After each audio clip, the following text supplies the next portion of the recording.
शुक्राना गुरुजी आपका। आपने मेरे को और मेरी वाइफ मंटी को दोनों को अपॉर्चुनिटी दी आज का सत्संग करने के लिए।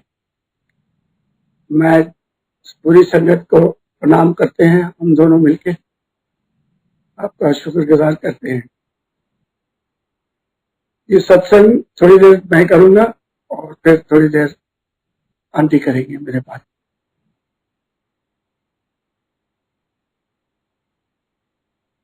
गुरु 2003 में हम पहली बार गुरुजी से मिले।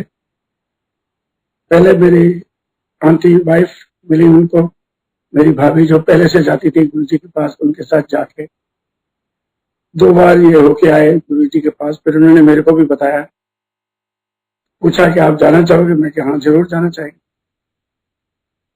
तो फिर मैं भी इनके साथ गुरुजी के पास गया। वहां जिस दिन गुरुजी के पास गए अंपायर स्टेट में, गुरुजी अपने कमरे में ही थे, अभी तक बाहर अपने सिंहासन पे नहीं आए थे। और मैं सब मत्था टेक रहे थे गुरुजी के सिंहासन को, मैंने भी टेका और बैठ गए। अब मेरे से क्रॉस लेके ज्यादा देर बैठा नहीं जाता, और वहां पे संगत ज्यादा से ज्यादा इकट्ठी करने के लिए सबको थोड़ा और पीछे इकट्ठा कर रहे थे। और गुरुजी का मुझे पता नहीं था कब निकलेंगे, बाहर आएंगे। तो मैं उठ के आगे बरंडे में बैठ गया, लाते सीधी करके बैठा रहा। वहां पे गुरुजी आए, कीर्तन चल ही रहा था। बाद में लंगर का टाइम आया, मैं तो बाहर ही था। तो शिफ्ट, आपको मालूम है अंपायर स्टेट में शिफ्ट में लंगर होता था। तो पहली शिफ्ट में मेरी आंटी और साथ में मेरा बेटा, पहली शिफ्ट में ही इन्होंने लंगर खा लिया। और बाहर आए तो मेरे को बोलते आपने लंगर नहीं लेना? मैं क्या नहीं, अब ठीक है, कोई जरूरत नहीं लंगर। तो ये गए हाथ धो के। बाद में गुरुजी से आज्ञा लेने का टाइम आया, तो मुझे कहते चलो गुरुजी से आज्ञा ले लें, मत्था तो टेक दें गुरुजी को। मैं क्या टेक तो दिया था जब आए थे कुर्सी को। कहते गुरुजी नहीं थे उधर। मैं कहता तो क्या हो गया, अगर कुर्सी को भी गुरुजी की जगह मान के मत्था टेका तो गुरुजी को मत्था टेका गया। मैं नहीं जा रहा अंदर, क्वाइट होस्टाइल। तो ये गए अंदर, इनको वहां जाके गुरुजी ने बैठा लिया, बैठ जाओ कहते। मैं बाहर खड़ा टेलीफोन कर रहा था अपने घर में सेवादार को कि भाई मैंने लंगर नहीं खाया, तो मैं घर में आके खाना खाऊंगा, मेरे लिए खाने का हॉटकेस में बनवा के कुक को बोलो हॉटकेस पे रख देगा। मैं बोल ही रहा था जबकि मेरी नीस बाहर आई जो हमारे साथ गई थी, और मुझे कहती आपको गुरुजी ने बुलाया। मैंने कहा गुरुजी ने बुलाया? जरूर तुम्हारी आंटी ने बोला होगा, गुरुजी के बाहर खड़ा है। कहते नहीं, गुरुजी कहते जर्नैल कितने है, बाहर खड़ा है, बुलाओ उनको। अपने आप ही मालूम था कि मैं आया हूं और बाहर खड़ा हूं। मैं अंदर आया, जीन्स पहनी हुई थी, टी शर्ट पहना हुआ था, बाल कटे हुए, सिर पे पगड़ी नहीं। तो किसी भी लिहाज से मैं जनरल नहीं लग रहा था, कैजुअल ड्रेस में से। पर जैसे ही गुरुजी को मत्था टेकने लगा तो कहते जनरल संधू? मैं क्या हाँ जी। तो आमट को ईगो बहुत होती है? मैं नहीं गुरुजी ईगो तो है नहीं। नहीं ईगो बहुत होती है। संधू ते जटा ने मुरासी होंगे, बोल दे बहुत है। मैं गुरुजी कैसी बातें कर रहे हैं, पर मैं क्या बोले इनको। स्माइल कर गया, चुप कर गया, मैं जोड़ रहे थे मेरे। फिर मेरे को कहते सिद्धू कुरम्स ट्विंस, उनको मुझे बता रहे थे कि उनको मालूम है कि मेरा जो दामाद है वो ट्विन है, ट्विन में से एक है, और वो अपना सिद्धू है और सेक्टर 16 चंडीगढ़ में रहते हैं, इतना तक उन्होंने बताया। फिर कहते बैठो, बैठ गए। उस दिन से बैठे, अभी तक गुरुजी के पास ही बैठे हैं। ये तो मेरा पहले दिन का इंट्रोडक्शन था। फिर गुरुजी के पास जाने लगे, चारों दिन जाते थे। तो गुरुजी हमेशा कहते थे कि लेडीज का किंतु परंतु बड़ी जल्दी खत्म होता है। लेकिन आदमियों को टाइम लगता है, और बात भी सही है। अब मेरे को मेरे फादर जो राधा स्वामी थे उन्होंने बताया हुआ था कि गुरु को ना टेस्ट करना चाहिए कि सही है भी या नहीं। तो मैं उधर बैठे बैठे सोचा, गुरु जी से बात नहीं की, अपने मन में सोचूं, अगर आप सच में सही गुरु हो तो मेरा वो 5 लाख रुपया बिल्डर के पास फंसा हुआ है, जो ना बिल्डिंग बना रहा है ना इसको क्या कहते हैं वापस कर रहा है, अब वो मेरे दिला, फिर मैं मान जाऊं कि आप सही गुरु। तो ये मेरे दिमाग में बात चलती थी। और उधर जाते रहे गुरु जी के पास। वहां पे जी रोज सत्संग, शाम को जब लंगर के बाद गुरु जी ने बैठा लेना, फिर किसी न किसी को बोलना चलो तुम इनको सत्संग सुनाओ, तो छोटे छोटे ग्रुप्स में सत्संग सुनाते थे। वो सत्संग 3-4 दिन 5 दिन हफ्ता सुन के मेरे अपने आप ही दिमाग पे ख्याल आया कि भाई तूने क्या मांग लिया गुरु जी से 5 लाख रुपए। तो गुरु जी तो तेरे को पौजल पार करा के ऊपर मतलब कल्याण करवा सकते हैं, ऊपर मतलब वापस आने की जरूरत नहीं पड़ेगी इस दुनिया में, तूने क्या मांग लिया। फिर मैं वहां बैठे बैठे अपने मन में कि गुरु जी मुझे 5 लाख भी चाहिए, बस आप मेरे को पौजल पार करा देना। तो यही मेरे मन में बात चलती रहती थी। अच्छा, दूसरी बात, इनको सबको खुशबू आती थी। गुरु पहले दिन से मेरे बेटे को, मेरी वाइफ जब भी अंदर जाते थे इनको खुशबू आती थी गुरु जी की, मेरे को नहीं आती थी। इनको अंदर घुसते ही खुशबू आती थी एम्पायर स्टेट में। जब मैं ऐसे सोचने लग गया कि मुझे 5 लाख नहीं चाहिए, कुछ नहीं, फिर एक दिन मेरे को गुरु जी से संगत के बाद में शाम को रात को घर आए 1-1:30 बजे। तो फिर मैं बिस्तर में लेटे लाइट वाइट बंद करके, एकदम मेरे को खुशबू आनी शुरू हुई, और बड़ी स्ट्रांग खुशबू गुरु जी। वो पहली बार खुशबू आई। गुरु जी ने अभी हम बना हाइंडसाइट पे देखें तो गुरु जी ने कहा चल अभी रास्ते पे आ रहा है, इसको ब्लेसिंग दे ही देते हैं, खुशबू ब्लेसिंग। वो ही नहीं, उन्होंने मेरा पौजल भी पार करा दिया। सुपने में एक और अपनी संगत साथ में थी, गुरु जी मैं कहीं पानी के किनारे पे बैठे हैं, और थोड़ी देर के बाद गुरु जी कहते हैं चलो पानी, चलो पार चलिए।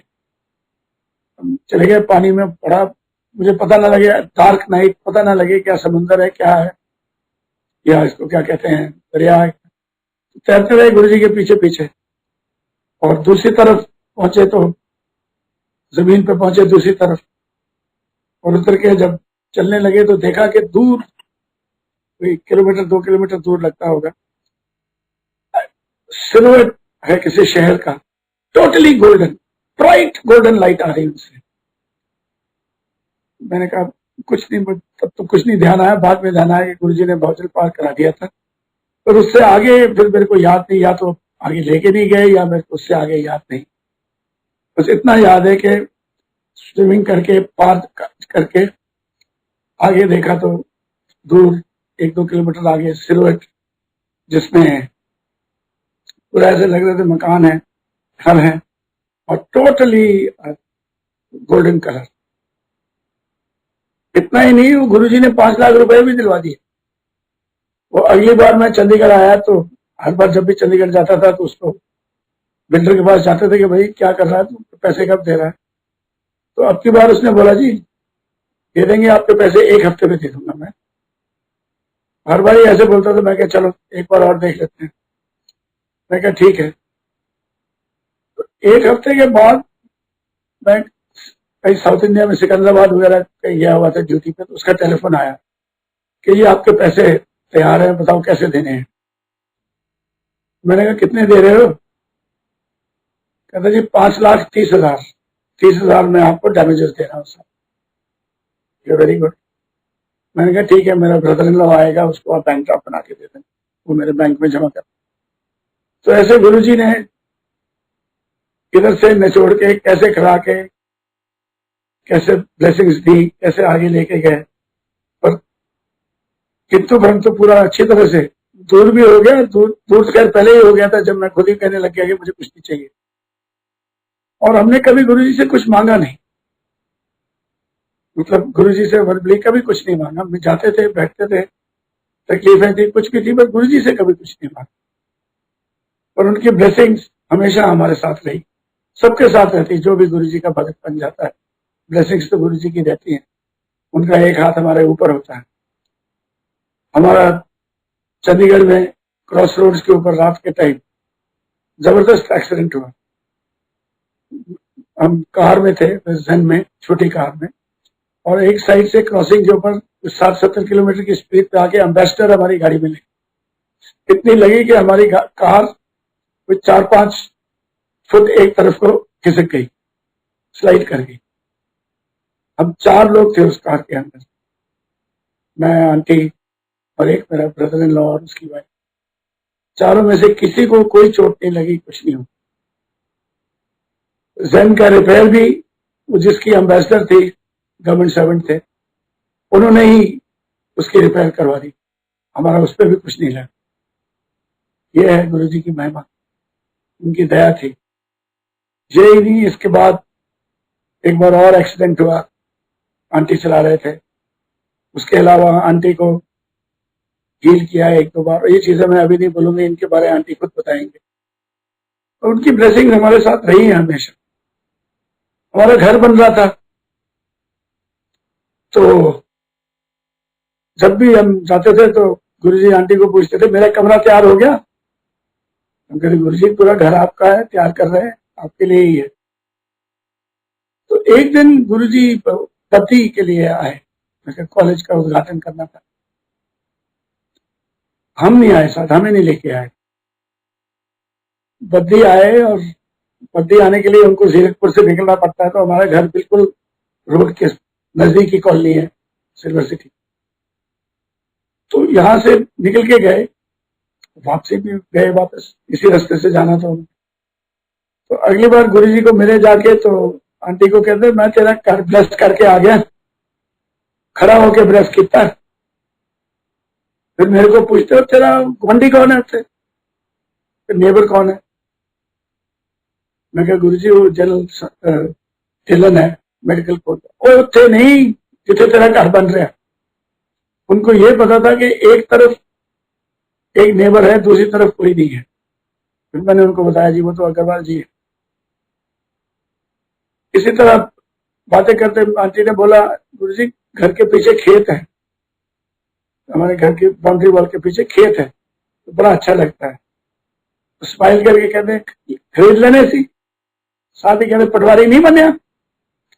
उनको ये मालूम था कि जो पीछे हमारे घर के साथ लगता खेत है, हमने एक खेत खरीदने की सोची थी, बड़ा जोर लगाया जिसका खेत था, लेकिन उसने बेचा नहीं।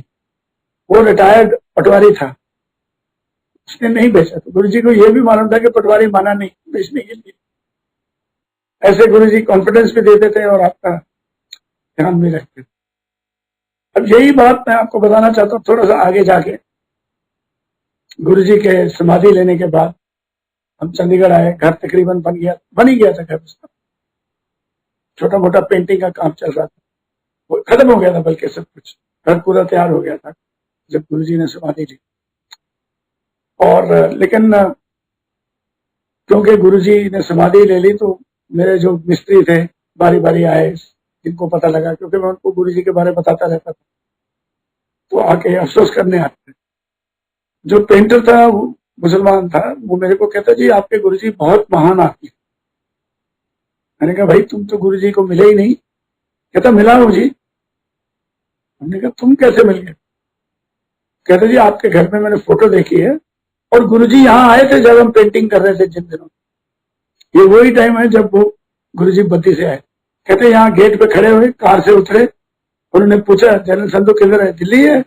हमने कहा, हाँ जी। कहते, अच्छा ठीक, और फिर बैठ के चले गए। ये है हमारे गुरुजी।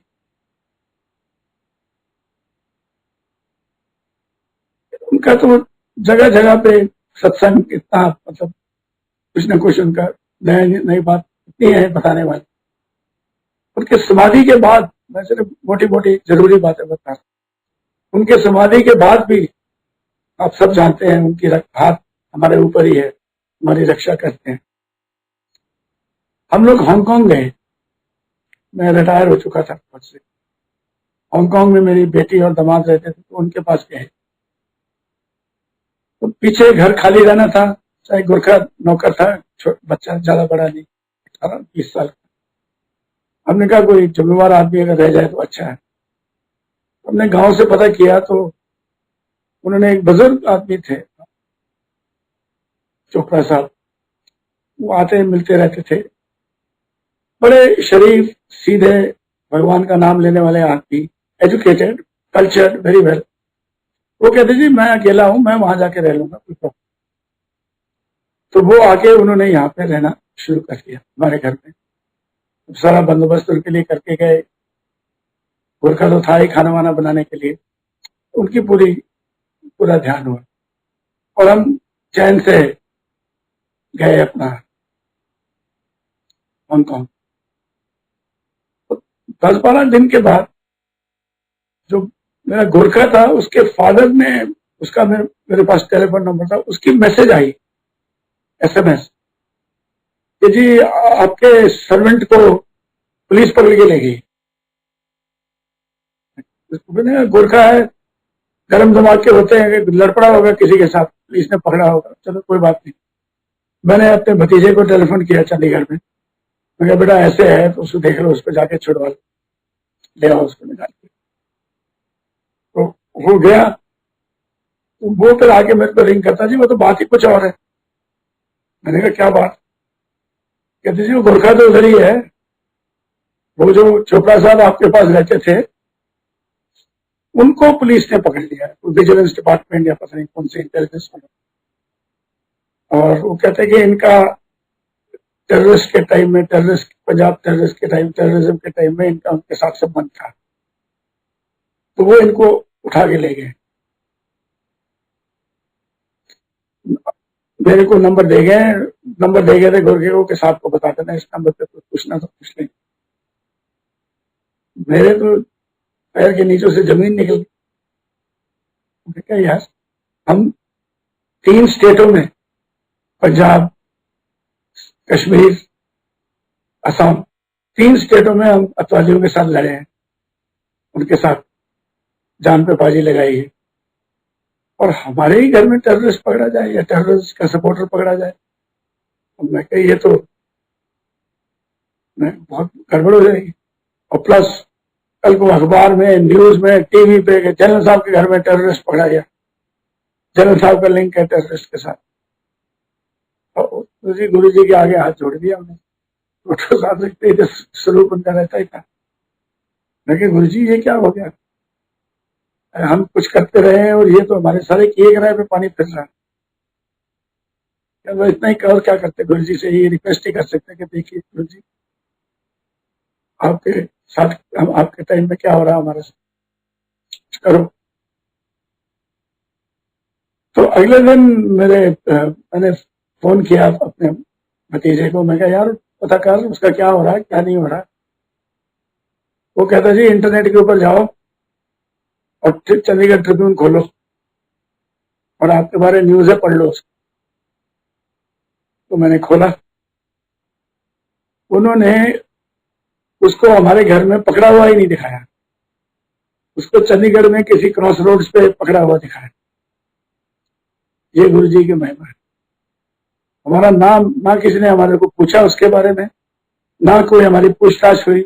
मैं अपना पूरा 1 महीना वहां रह के हम लोग वापस आए, किसी ने ना टेलीफोन किया, ना आने के बाद किसी ने कुछ पूछा।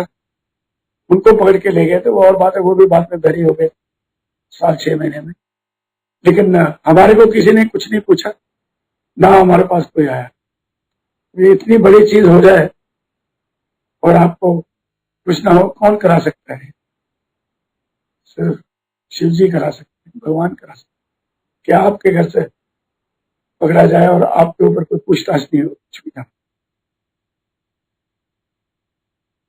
गुरु जी हमेशा अपनी संगत का पूरा ध्यान रखते थे। आप सब जानते हैं, पुरानी संगत तो अच्छी तरह जानती है, नई संगत को भी मालूम, पूरा ध्यान रखते थे। और उनको हमेशा यही होता था कि मैं ज्यादा से ज्यादा लोगों को ब्लेस करूं, ताकि वो अपना मेरा फायदा उठा सके इस जग में अवतार लेने का। अब इसकी मैं मिसाल देता हूँ क्लेयर फार्म पे।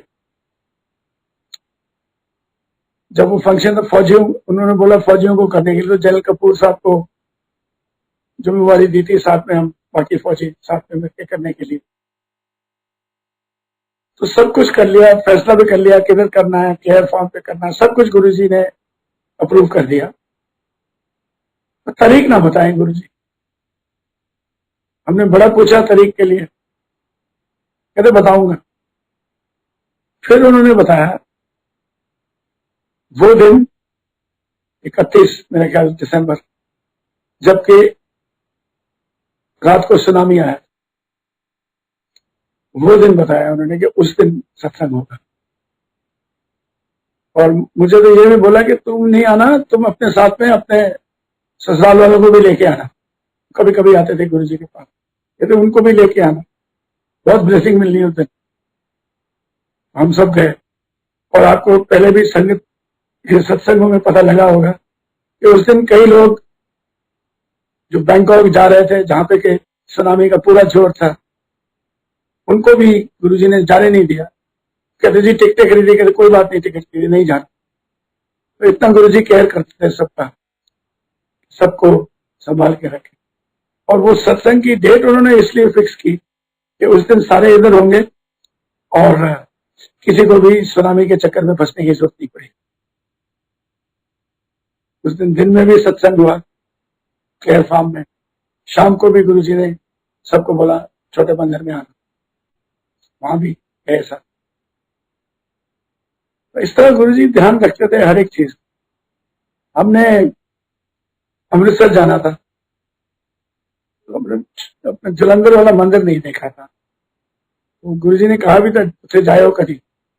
पर ये भी हमें, जो हमारे से पहले संगत थी, उन्होंने बताया था कि गुरुजी के पूछे बगैर नहीं जाते होते, उनकी परमिशन लेके जाते हैं। तो फिर मैंने एक दिन गुरुजी को पूछा कि गुरुजी हम अमृतसर जा रहे हैं, तो हम आते जाते हैं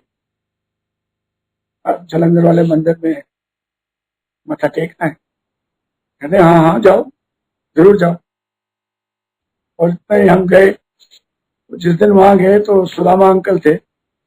सुदामा अंकल देखते कहते जनरल संधू, मैं क्या हाँ जी, पहले मिले नहीं थे हम। कहते गुरुजी का फोन आ गया था कि आप आएंगे, आइए।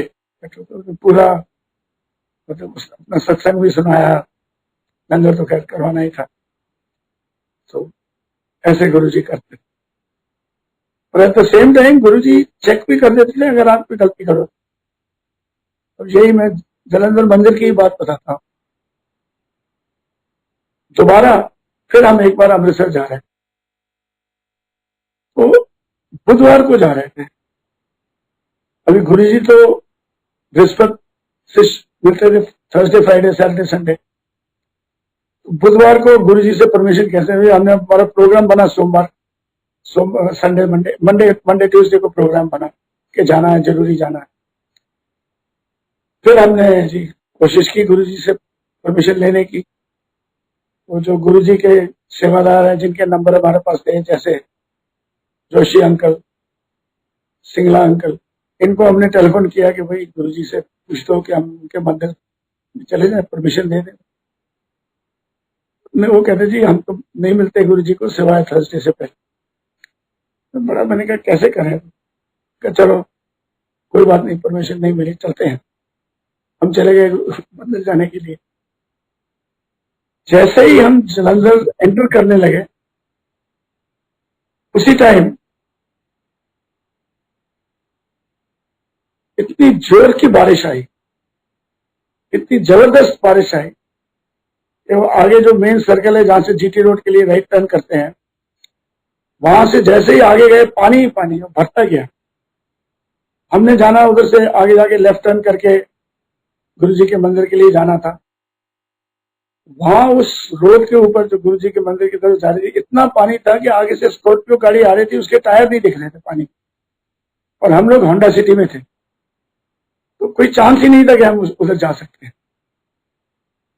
तो हमने कहा भाई कि नहीं जा सकते, गाड़ी मोड़ लो, वापस चलते हैं। तो गाड़ी टर्न कर ली और हम आगे अमृतसर के लिए चल पे। मुश्किल से 1 किलोमीटर गए होंगे, बारिश बिल्कुल बंद। सूखी जमीन, उसमें बारिश पड़ी ही नहीं हमारे से पहले भी, और बिल्कुल आगे अमृतसर तक हमारे को सूखा रास्ता मिला। तो गुरु जी के परमिशन ना लेने की वजह से गुरु जी ने कहा ठीक है, जाओगे भी नहीं, तो उन्होंने हमारे को रोक दिया जाना। इस तरीके से गुरु जी कोई गलत काम करते थे तो उसके भी उनका तरीका था आपको रोकने का और करने का। गुरु जी तो आज भी हमारे साथ हैं, आज भी उनका प्रेजेंस फील होता है। कई बार कभी खुशबू आ जाती है, कभी कोई छोटी छोटी चीजें जो रड़क रही होती है हमारे दिमाग में, उनको हल कर देते हैं। छोटी छोटी चीजें, कई बार तो गुरु जी को माथा टेक के बोलते, गुरु जी आप इतनी छोटी छोटी चीजें भी हमारा ध्यान रखते, शुक्राना करते हो कि आपने इतनी छोटी सी बात के लिए भी आपने हमारी मदद। तो ऐसे थे गुरु जी, ऐसे हैं हमारे गुरु जी। अब मैं आंटी को रिक्वेस्ट करूंगा इससे आगे वो अपना सत्संग सुनाए। जय गुरु जी। सबसे पहले सारी संगत को नया साल मुबारक। पिछला साल बहुत आसान नहीं गुजरा, सबके लिए स्ट्रेसफुल था और प्रॉब्लम्स भी आई होंगी, पर फिर भी गुरु जी मेहर करते रहे, सब परिवारों पे मेहर करिए और अब भी मेहर बरसाते रहे नए साल में। तो गुरु जी का आपको बताया अंकल ने सफर हमारा शुरू कैसे हुआ। तो गुरु जी के पास आप पहुंच सकते हो तभी जब उनका हुक्म हो, उससे पहले नहीं। हम लोग चंडी मंदिर में पोस्टेड थे 97 में, और सुनते भी थे गुरु जी के बारे में, पर शायद गुरु जी का हुक्म नहीं था तो नहीं गए। इनके बड़े भाई जो मेरी बुआ के साथ मैरिड है, वो तकरीबन हमसे 10 साल पहले से जाते थे और वो बात भी करते थे, लेकिन नहीं हुक्म था शायद गुरु जी का उस टाइम, और शायद लाइफ भी स्मूथली चल रही थी तो कभी यूं जरूरत नहीं महसूस हुई। और सबसे बड़ी बात तो ये कि आप गुरु जी के चरणों में, उनके कदमों में तब पहुंचते हो जब उनका हुक्म होता है। तो दिल्ली जब वो आए तो उन्होंने पता नहीं क्या दिल में मेरे आया, वो जा रहे थे तो मैंने कहा मैं भी साथ चलूं, तो कहते हैं हाँ बेटा जरूर चलो। तो ऐसे हमारा सफर शुरू हुआ। एम्पायर एस्टेट में आपको मालूम है उस टाइम गुरुजी हुआ करते थे 2003 में। तो जैसे ही हम गाड़ी पार्क करते थे और बड़ी टेढ़ी मेढ़ी सी सड़क हुआ करती थी, घूम के जाती थी गुरुजी के छोटे मंदिर तक। तो कई दफा ऐसे होता था गाड़ी पार्क करके और जैसे ही अंदर को चलना शुरू होते थे तो कदम तेज हो जाते थे कि बस जल्दी से बस पहुंच जाएं, उड़ के पहुंच जाएं गुरुजी के पास। तो जैसे जैसे पास आते थे तो गुरुजी की वहीं से रास्ते में से ही खुशबू आना शुरू हो जाती थी कई दफा। और शुरू में तो जब एंटर करते थे तो आपको पता है शक शुबे होते थे कि कहाँ अगरबत्ती है, कहाँ से खुशबू आ रही है। अब इतनी नासमझी थी कि ये मालूम नहीं था कि ये तो गुरुजी की मेहर बरस रही है, ये कोई अगरबत्तियों की खुशबू नहीं है। तो खुशबू से मुझे याद आया कि मेहर होती रही गुरुजी की, बल्कि कपड़ों में से भी घर जाके दुपट्टे में से खुशबू आती थी, कपड़ों में से खुशबू आती थी। तो ऐसे सफर चलता रहा। तो उस रिटायरमेंट के बाद जब हम घर आ गए तो मेरे को एक बात याद आती है फ्रेग्रेंस से कि गुरुजी का छोटा सा हमने कैबिनेट बनवाया जिसमें जो हमारी ट्रेजर्स हैं, जो गुरुजी के हाथ की दी हुई ट्रेजर्स हैं, वो हमने रखी हुई हैं। तो गुरुजी हमारी खुशकिस्मती के गुरुजी ने हमको जोड़े भी दिए और अपनी फ्रेम्ड फोटोग्राफ भी दी, गुरुजी का स्वरूप दिया, फोटोग्राफ तो नहीं कहूंगी, अपना स्वरूप दिया, तो वो जो जोड़े थे उनको हम मैंने एक सिल्क के कपड़े में रैप करके रखती थी। तो उन उसकी सेवा जो है आज तक भी अंकल खुद करते हैं, मेरे हस्बैंड खुद करते हैं। तो एक दफा उन्होंने कहा कि ये जो कपड़ा है इसको धो लेते हैं, तो मुझे दिया उन्होंने। मैंने उसको खुद अपने हाथ से धोया और नॉर्मल डिटर्जेंट जो सर्फ होता है या उससे धोया और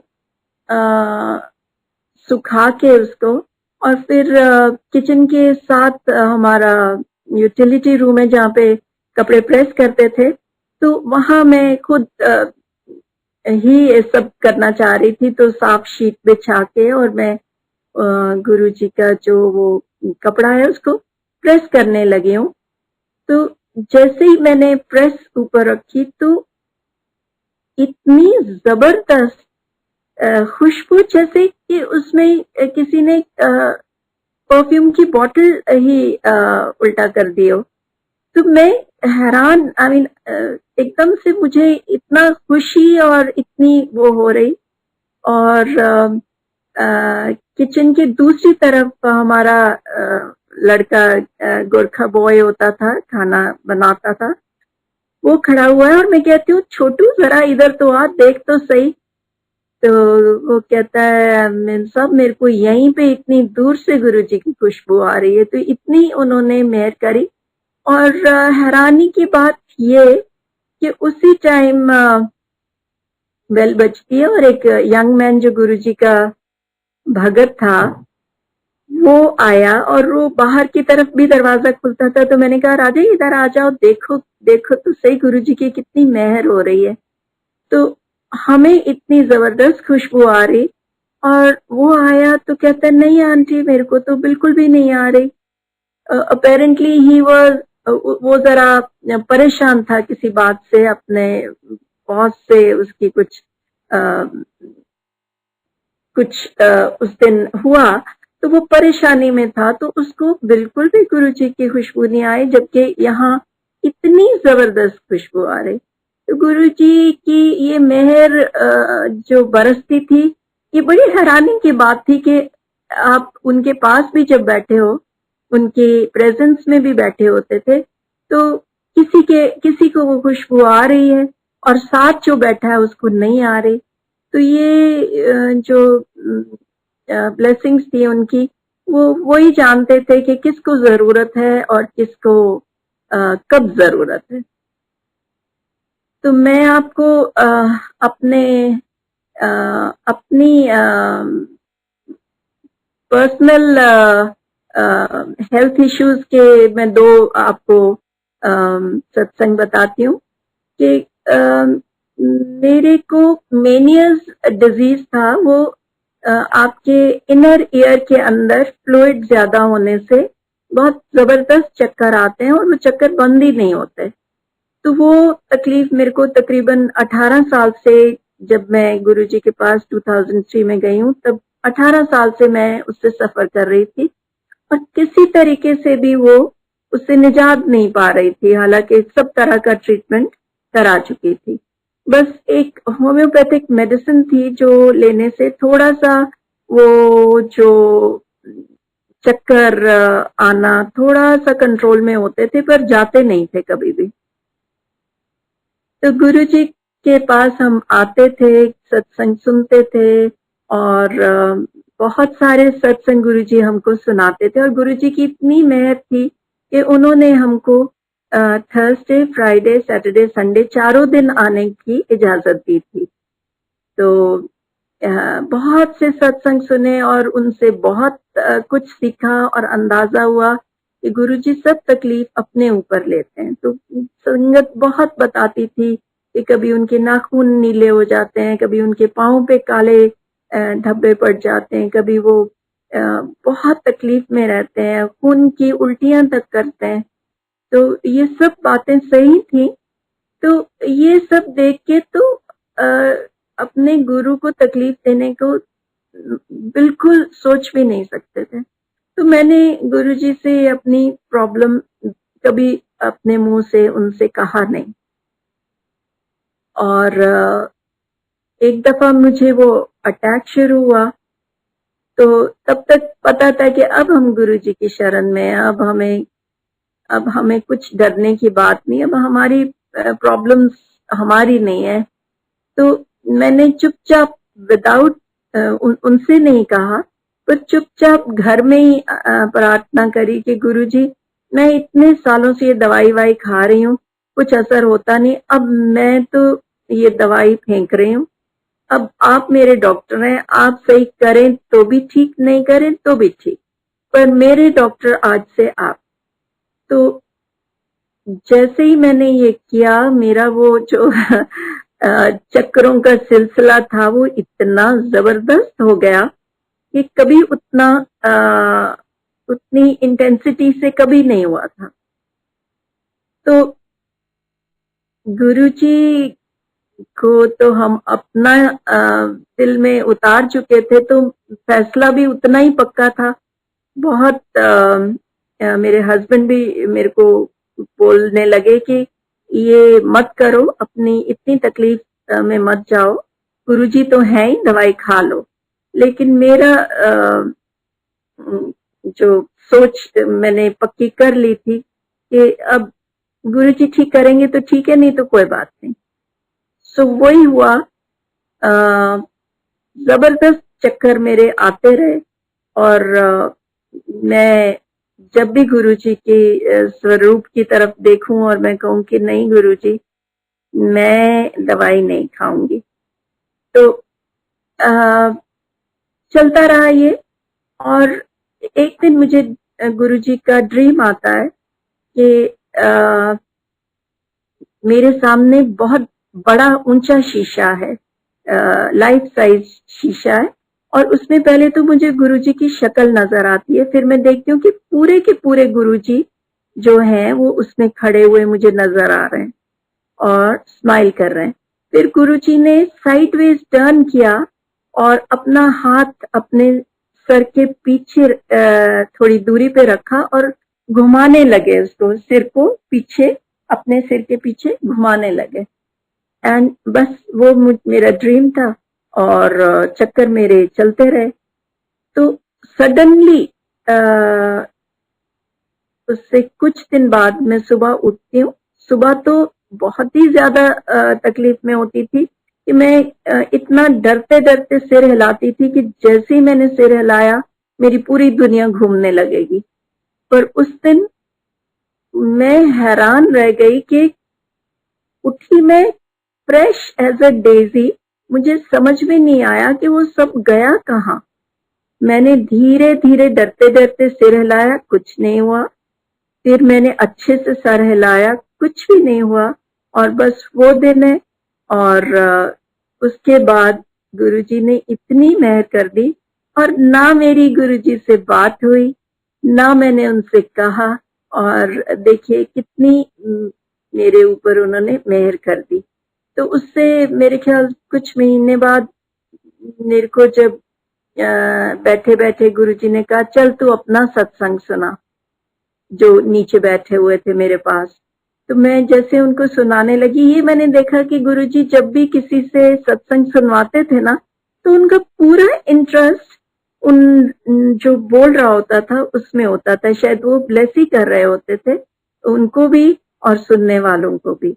तो गुरुजी पूरे इंटरेस्ट से बात सुनते थे। तो जब मैंने ये वाला सत्संग सुनाया और मैंने कहा गुरुजी मैंने तो आपसे कहा भी नहीं और आपने मेरे ऊपर मेहर कर दी, तो कहते हैं अगे अगे वेखो की हुंदा है। तो वही बात है, आज तक उनकी मेहरें इतनी है हमारी लाइफ में, इतनी ज्यादा है कि उनकी प्रेजेंस हम बस घर के एक एक सदस्य मानते हैं। बच्चे छोटे ग्रैंड चिल्ड्रन तक उनकी प्रेजेंस मानते हैं, और उनकी इतनी मेहर है कि घर में सुख शांति है और तंदुरुस्ती है, और चाहिए भी क्या, है ना। गुरुजी हमारे साथ है, हमारे सर के ऊपर उनका हाथ है, इससे ज्यादा और क्या चाहिए। ये तो सबसे बड़ी नेमत है, ब्लेसिंग है हमारे ऊपर। बल्कि जब से गुरुजी के चरणों में आए कभी यूं महसूस ही नहीं हुआ कि हम किसी चीज से डर जाएंगे या घबरा जाएंगे। और ऐसा नहीं कि प्रॉब्लम्स नहीं आती, पर इतना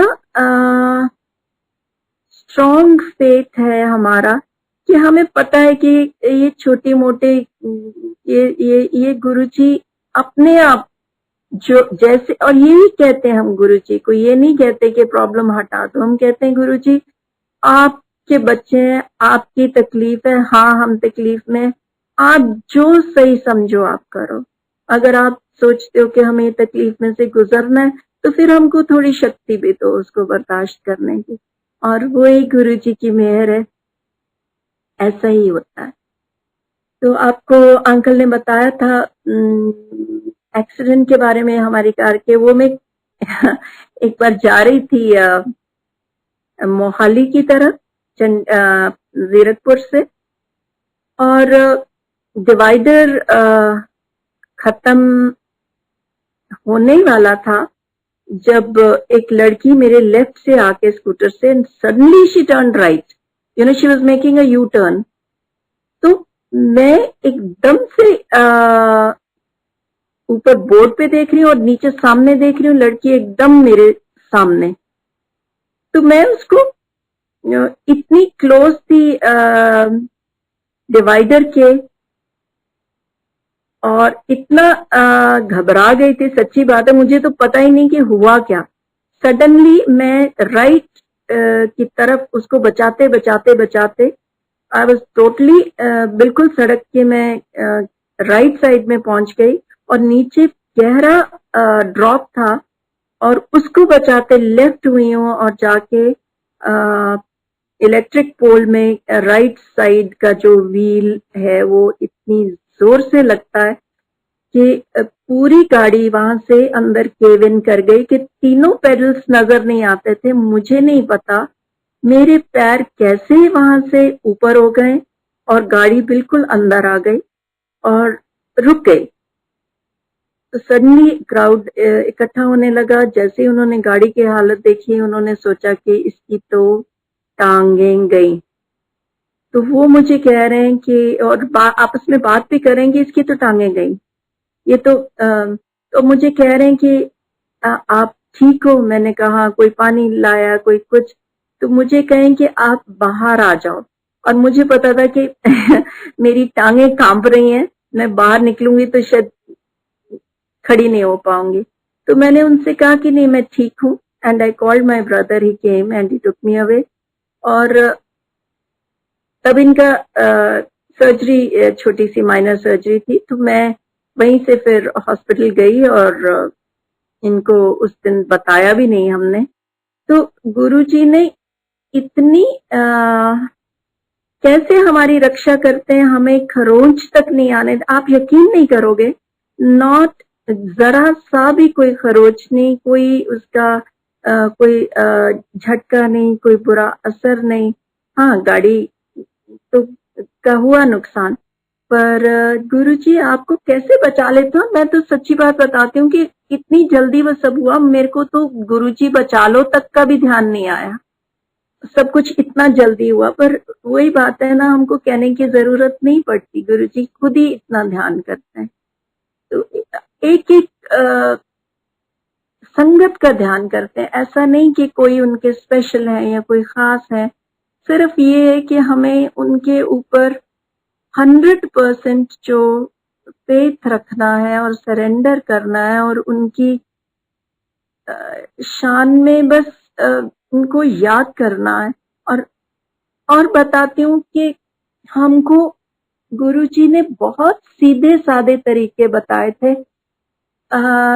नई संगत बहुत बार कंफ्यूज हो जाती है कि क्या करना चाहिए, ऐसा करें वैसा करें, ऐसा करना गलत तो नहीं है, वैसा करना गलत तो नहीं है। गुरुजी ने बहुत सीधे सादे तरीके सिर्फ याद करने के बताए। वो कहते हैं कि सिर्फ याद करो, कोई आपको रिचुअल्स में पढ़ने, कोई उन्होंने रिचुअल्स को बढ़ावा नहीं दिया कभी भी, किसी किस्म के भी। मैं आपको छोटी सी बात बताती हूँ। अब सब तरह की संगत है, सब तरह के फाइनेंशियल कंस्ट्रेंट्स होते हैं, मैं देखती हूँ आजकल हर कोई अपने घर गुरुजी का सिंहासन लगाता है, बड़ी खुशी से लगाएं, जो कर सकते हैं क्यों नहीं, जरूर लगाएं। पर जो नहीं कर सकते वो ये महसूस ना करें कि हमने सिंहासन नहीं लगाया तो गुरुजी नहीं आएंगे। ऐसा बिल्कुल भी नहीं है।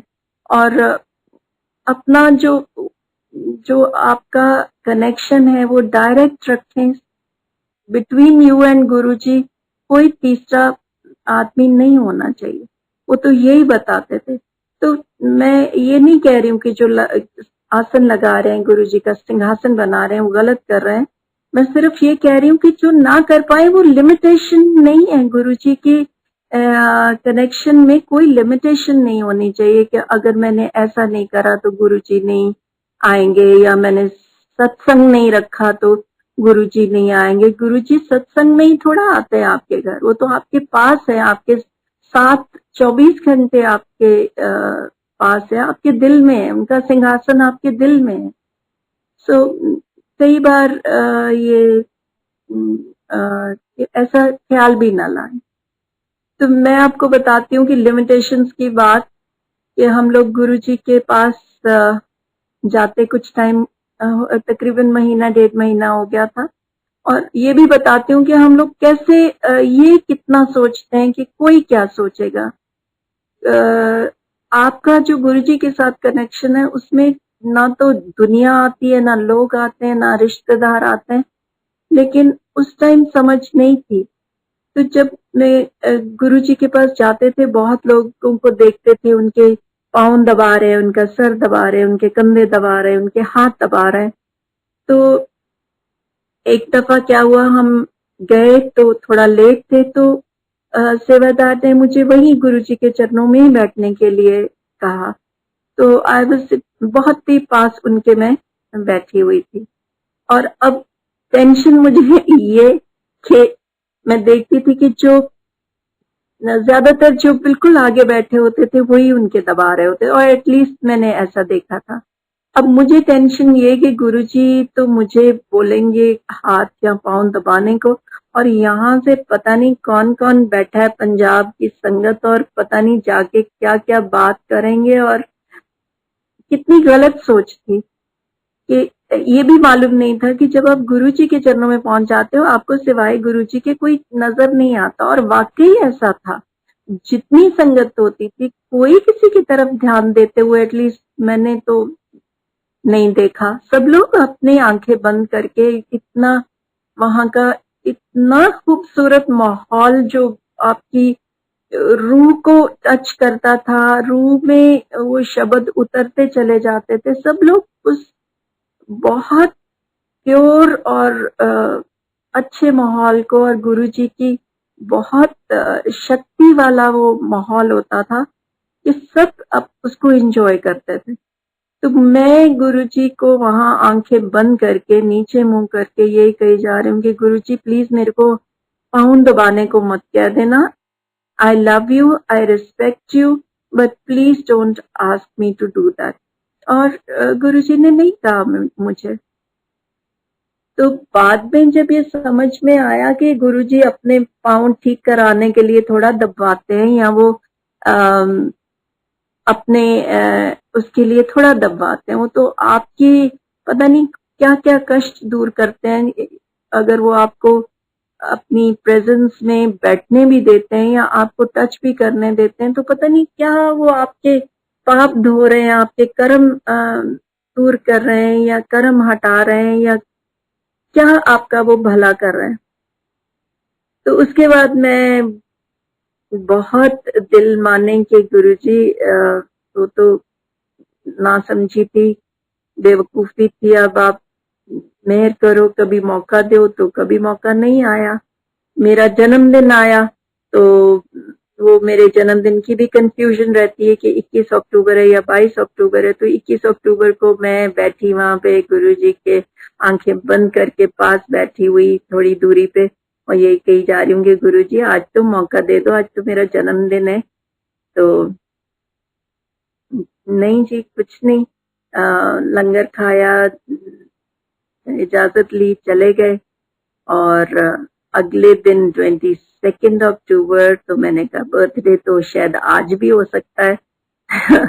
तो मैं पर फिर मैंने उस बड़ा अपने आप को डांटा। मैंने कहा कि अगर मैं इस लायक होंगी तो गुरुजी मेहर करेंगे ना, पहले इतने इस लायक तो बने कि गुरुजी आपके ऊपर मेहर करें।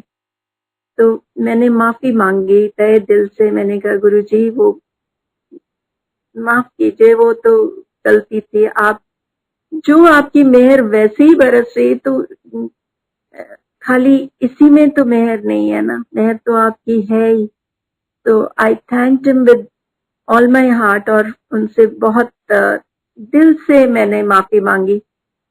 तो लंगर हुआ, लंगर के बाद आके फिर बैठ जाते थे, और छुट्टी तब होती थी जब गुरुजी का हुक्म होता था, तब हम वहां से हिलते थे। तो गुरुजी कहीं बाहर चले गए, वहां से वापस आए, आके उन्होंने अपने सिंहासन से कुशन उठा के और नीचे दीवार के साथ फेंका, और वहां बैठ के और कहते चल संधू आंटी, फिर चल पैरों की सेवा कर।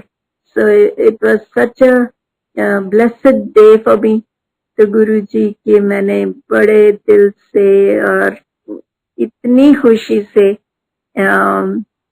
चरणों की सेवा की, और बीच पे चाय प्रसाद आया, और शायद जिंदगी में मैंने पहली दफा वो रिफ्यूज करा, क्योंकि आई वाज नॉट, मुझे ये था कि ये मौका मुझे पता नहीं फिर कब मिलने वाला है। तो मैंने कहा आज तो जी मेरा प्रसाद मुझे मिल गया। तो गुरुजी ने भी स्माइल किया और उसको बोला ठीक है जाओ। फिर 1-1.5 घंटा, मुझे नहीं मालूम कितनी देर हो, पर उसके बाद जब हलवा प्रसाद आया तो मेरे को गुरुजी कहते हैं कि चलो फिर खाओ प्रसाद। और मेरे को ये भी कहते हैं कि संधू आंटी आज तेरी सेवा 10,000 अखंड पाठ के बराबर हो गई।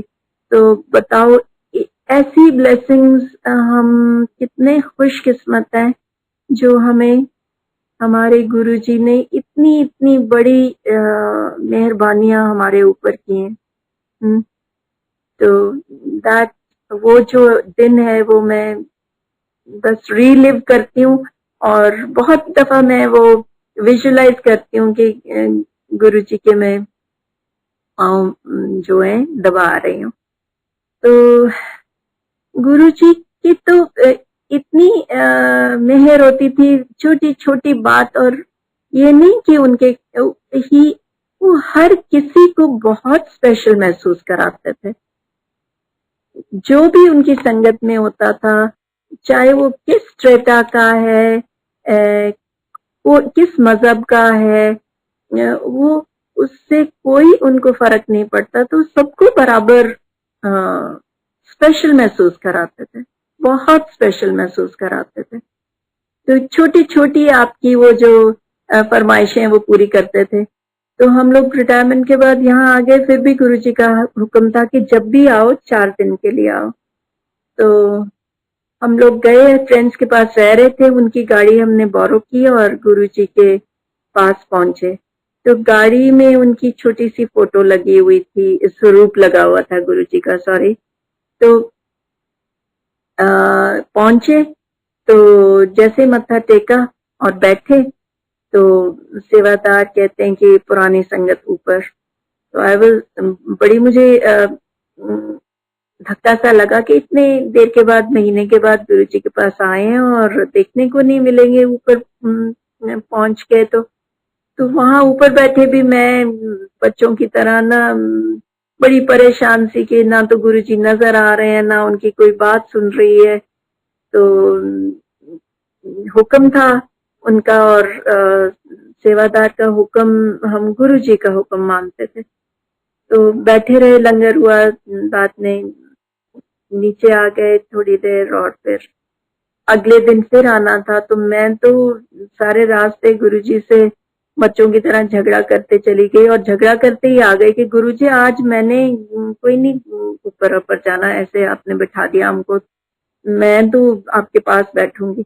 तो जैसे ही मैंने मत्था टेका, वो गुरुजी की फोटो के साथ ही मैं ये सब करती आ रही थी गाड़ी में, गुरुजी के स्वरूप के साथ ही। तो जैसे ही मत्था टेका तो कहते हैं जा फिर, जैसे उस बात का जवाब दे रहे थे, चल जा फिर, बैठ जाए थे। तो दैट वाज सो स्वीट। गुरुजी इतनी अच्छी भोली भोली बातें और इतने प्यार से आपको इतना वो छू लेते थे कि आप सोचते रह जाते थे कि गुरुजी इतना इतना लविंग उनका एक्सप्रेशन और इतना स्पेशल महसूस करा देते थे, और हर किसी को, हर किसी को। सो ऐसे गुरुजी की जो it's now 1 hour, I feel I should wind up. तो आंटी हमारे पास टाइम है, प्लीज और भी सत्संग शेयर कीजिए आई लव टू, प्लीज। हाँ जी। तो मैं बताती हूँ, मेरी एक और कंडीशन थी, सडनली डेवलप हुई जब मैं वहाँ पे दिल्ली में ही थी, आई थिंक 2004 में।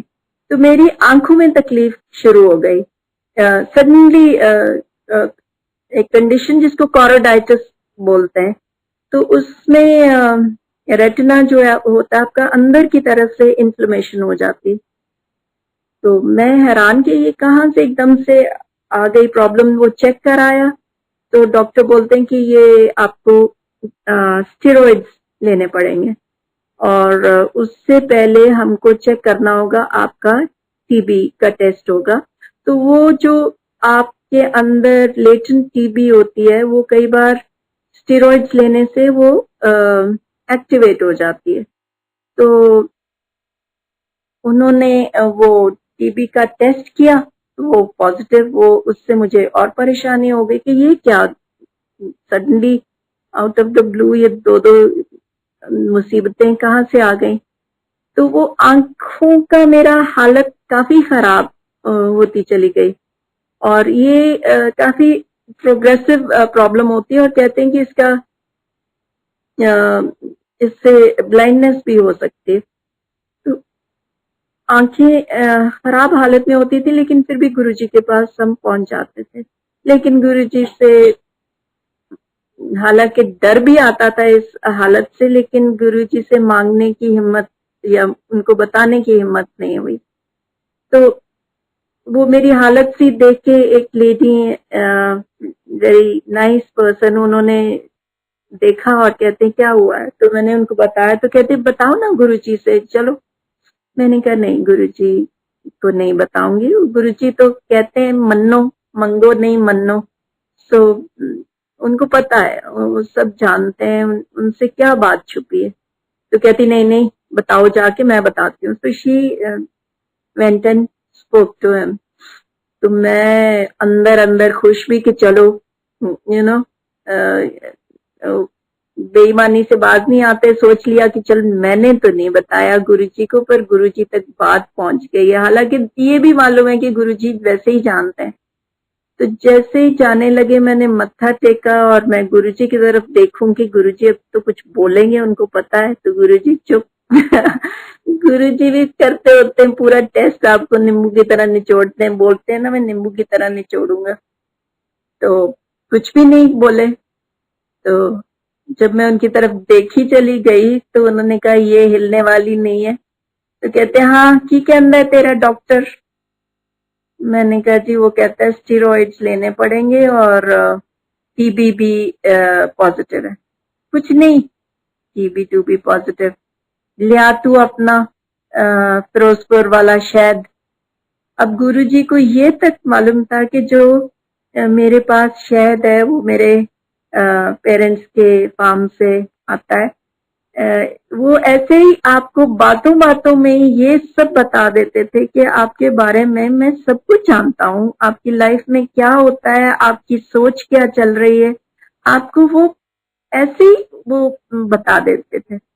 लेकिन तो अगले दिन मैंने लाई शहद और मैंने कराया उसको, गुरुजी के आगे किया, तो उन्होंने ब्लेस किया, कहते जा करता ब्लेस।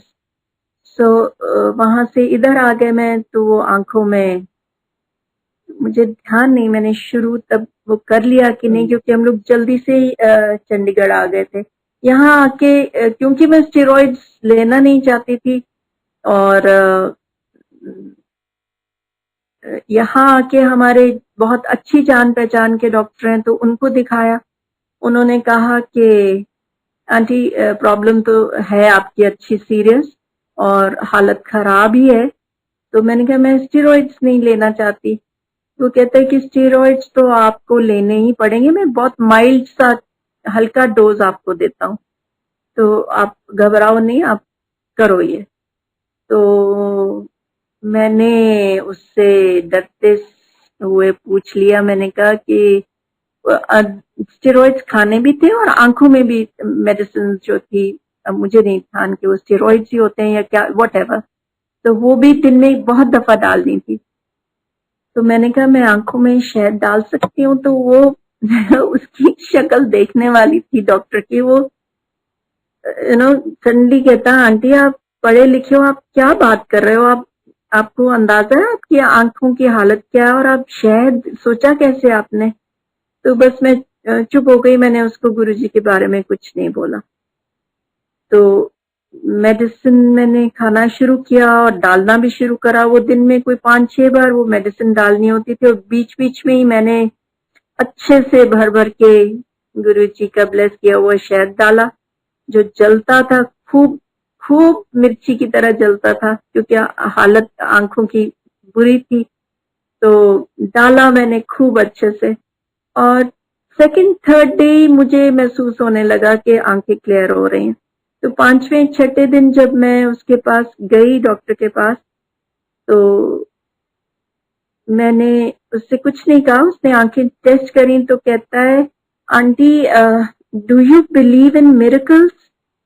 तो no, do you believe in god? तो मैंने कहा हाँ जी ऑफ कोर्स। तो कहता है कि आपकी जो आंखें, एग्जैक्ट वर्ड्स कि this is nothing short of a miracle. कहता है कि मैंने इतनी जबरदस्त हीलिंग कभी नहीं देखी, और कहता है मैं यही दवाई सबको यही देता हूँ, बल्कि मेरे पास एक लड़की आती है, उसकी आंखें तो बहुत कम खराब हालत है उसकी, और उसको मैंने डोज भी स्ट्रॉन्गर दिया है, और उसकी कोई खाली 5-10% हीलिंग मुझे फर्क नजर आया 3 महीने के बाद। तो कहता आपकी तो 5-6 दिन में आंखें ऐसे क्लियर हो गई हैं, ये तो डिवाइन इंटरवेंशन है, उसने कहा। तो मैंने फिर भी उसको गुरुजी के बारे में नहीं बताया, और मैं उसका क्रेडिट उससे नहीं लेना चाह रही थी। गुरुजी तो हमारे हैं, वो तो जानते ही हैं, और हमें पता है कि हमें कौन हील करता है और हमारे ऊपर कौन इतनी मेहरबानियां करता है।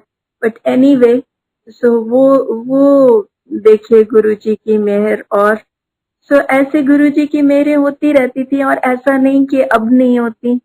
अब वो लाइफ इतनी स्मूथली चलाते हैं, छोटी मोटी प्रॉब्लम्स आती हैं यूं हल करते हैं। और आपको बहुत, मैं बताती हूँ कि मुझे तो यूं महसूस होता है जब से गुरुजी के शरण में गए कि हमारे ऊपर एक बहुत जबरदस्त प्रोटेक्शन है। हम जब बच्चे होते हैं तो हम अपने माँ बाप को अपना सब कुछ समझते हैं कि हमें कुछ नहीं होने देंगे। बड़े हो जाते हैं तो फिर हम थोड़े ये हो जाता है ना कि यतीम से हो गए।